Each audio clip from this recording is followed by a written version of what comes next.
Naam, hujambo na karibu tena mtazamaji, ni kupasha yale ambayo yanajiri sasa hivi katika nyanja za kisiasa na katika mitandao ya kijamii nchini Tanzania. Rais Samia Suluhu Hassan hatimaye avunja ukimya na kuzungumza baada tu ya kuapishwa kama rais kuongoza Tanzania kwa muhula wa pili. Huku wa Tanzania wakijifungia majumbani kwa hofu ya machafuko, leo wamezuiliwa kutohudhuria hafla hiyo iliyofanyika chini ya ulinzi mkali wa kijeshi. Hata hivyo, Samia Suluhu ametuma ujumbe huu mzito kwa Watanzania wote sasa wakiwa majumbani. Jiunge nami hadi tamati kwa kubonyeza alama ya like, kisha bonyeza neno subscribe na alama ya kengele chini ya video hii kabla nikutaarifu ripoti hizi kwa kina na kwa upana zaidi. Katika uchaguzi na maandamano ya Tanzania ya hivi majuzi, sura mpya imeanza huku Rais Samia Suluhu Hassan akihutubia taifa baada ya kuapishwa kwa muhula wake wa pili. Sherehe hiyo iliyofanyika chini ya ulinzi mkali wa kijeshi katika mji mkuu wa Dodoma iliadhimishwa na ulinzi mkali na kutokuwepo kwa raia wa kawaida ambao pia waliamriwa kukaa majumbani kutokana na hofu ya kutokea ghasia mpya.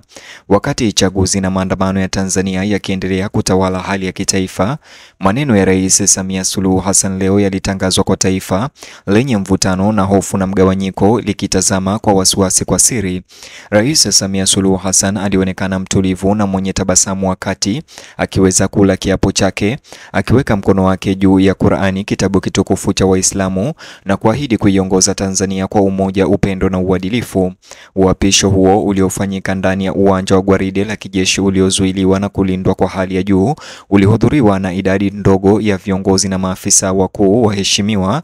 Licha ya ulinzi mkali na amri ya kutotoka nje nchi nzima, tukio hilo lilirushwa moja kwa moja kwa TV ya taifa TBC, shirika la utangazaji la serikali, huku mamlaka zikijaribu kutoa taswira ya utulivu kufuatia uchaguzi na maandamano ya Tanzania. Katika hotuba yake, Samia Suluhu Hassan aliwashukuru wa Tanzania kwa kile alichokieleza kuwa imani isiyoyumba na kuungwa mkono, na kusisitiza kuwa kuchaguliwa kwake tena ni mwendelezo wa safari ya kuelekea maendeleo ya taifa hilo.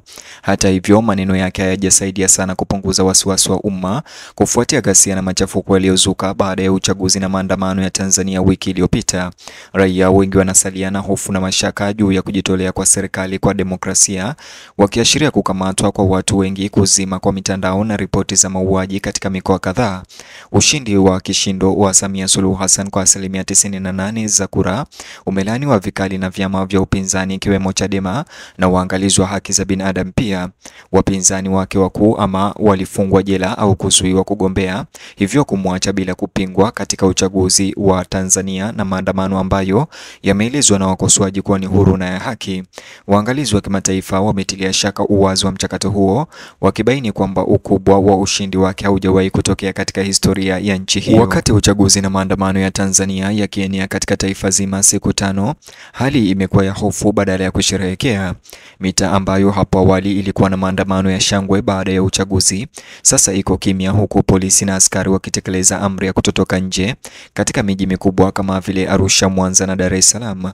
Kupelekwa kwa nguvu kwa vikosi vya usalama kumewaacha raia wengi wakihisi wamekwama majumbani mwao, wasijue nini kinaweza kutokea siku zijazo. Hotuba ya Rais Samia Suluhu Hassan ilitaka kuwatuliza wananchi, akiahidi kwa amani ya demokrasia vitakuwepo licha misukosuko ya uchaguzi na maandamano ya Tanzania. Alitangaza kuwa serikali yake itahudumia raia wote bila kujali itikadi za kisiasa na kuwataka upinzani kukumbatia umoja. Hata hivyo, wakosoaji wake wanahoji kwamba wito kama huo wa kutaka amani hauna maana wakati wahusika wa upinzani wakisalia mafichoni au kizuizini, na mawasiliano katika sehemu kubwa ya nchi yanabakia kuwa na vikwazo. Waangalizi wa mambo wanasema uchaguzi na maandamano ya Tanzania yamefichua mgawanyiko mkubwa katika siasa za taifa hili. Upinzani kama vile Chadema wameutaja uchaguzi huo kuwa ni kejeli ya kidemokrasia, wakishutumu Tume ya Taifa ya Uchaguzi kwa kufanya kazi kwa kupendelea chama tawala cha CCM. Wakati huo huo, wanahabari wa kujitegemea na wanaharakati wanaendelea kuripoti kunyanyaswa, kuzuiliwa au kunyamazishwa kwa kujaribu kuripoti matokeo ya kura na maandamano yanayoendelea. Katikati ya mvutano huu, uwepo wa jeshi katika uzinduzi huo umevutia umakini. Vifaru, magari ya kivita na maofisa wenye silaha nzito walizunguka ukumbi huo wakisisitiza ujumbe kwamba uchaguzi na maandamano ya Tanzania yamebadilisha kile kinachopaswa kuwa wakati wa upya wa kidemokrasia kuwa maonyesho ya mamlaka ya serikali. Mashahidi walieleza jiji hilo kuu kuwa lilizingirwa na vituo vya ukaguzi vimewekwa karibu kila makutano makubwa. Hotuba ya kuapishwa kwa rais pia ilishughulikia changamoto za kiuchumi ambazo zimezidi kuwa mbaya wakati wa misukosuko ya kisiasa. Uchaguzi na maandamano ya Tanzania yametatiza usafiri awali, biashara na mawasiliano na kusababisha uhaba wa mafuta, chakula na fedha. Samia pia aliapa kujenga upya uchumi na kurejesha utulivu, ingawa wachambuzi wanaonya kwamba bila mageuzi ya kisiasa na uwazi, ahueni inaweza kuwa polepole. Wakati Samia Suluhu Hassan akisherehekea kuchaguliwa kwake tena na kuapishwa leo, kiongozi wa upinzani Tundu Lissu akiwa gerezani na watu wengine wameshikilia kuwa hawatamtambua kuwa rais.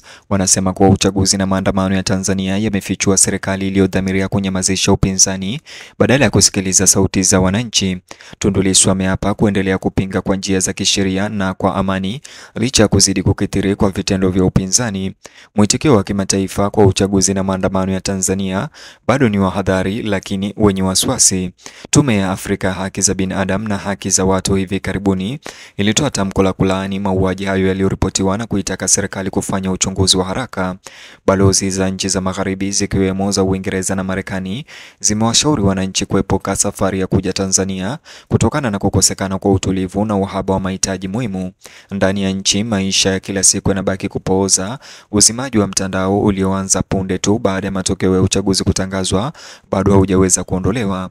Kukatizwa kwa mawasiliano kumefanya iwe vigumu kwa wananchi kushiriki habari au kuwasilishwa na wanafamilia.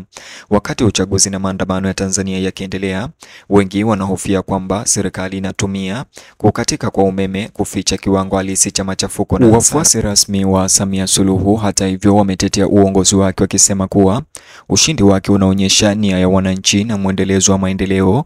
Wanatupilia mbali ripoti za ukiukwaji wa taratibu katika uchaguzi na maandamano ya Tanzania kama propaganda zinazolenga kudhalilisha utawala wake. Maafisa wa serikali wanasisitiza kuwa amani itarejea hivi karibuni na wale wanaochochea machafuko watakabiliwa na nguvu kamili ya sheria. Licha uhakikisho huu, mvutano bado uko juu. Katika mikoa kadhaa, familia zinaomboleza wapendwa wao walioripotiwa kuuawa wakati wa maandamano, huku wengine wakitafuta jamaa waliopotea. Ukimya wa barabarani pia unatofautiana na picha za sherehe zinazotangazwa kwenye runinga na serikali. Ni mgawanyiko huu kati ya simulizi rasmi na uhalisia ulioishi ambao unaendelea kufafanua uchaguzi na maandamano ya Tanzania. Usiku unapoingia Dodoma, muhula mpya wa urais unaanza chini ya kivuli cha sintofahamu.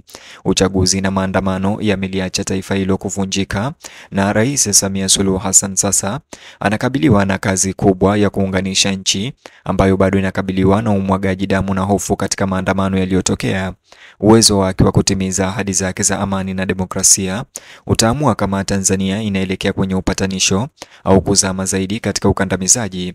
Mtazamaji, ni hayo tu ambayo tumekuandalia katika video ama taarifa hizi za kuapishwa kwa Samia Suluhu. Ningependa kusikia maoni yako upande wa comment ama upande wa maoni. Vile like video hii, kisha bonyeza neno subscribe na alama ya kengele chini ya video hii, kisha bonyeza box hicho kwenye screen yako kwa taarifa zaidi.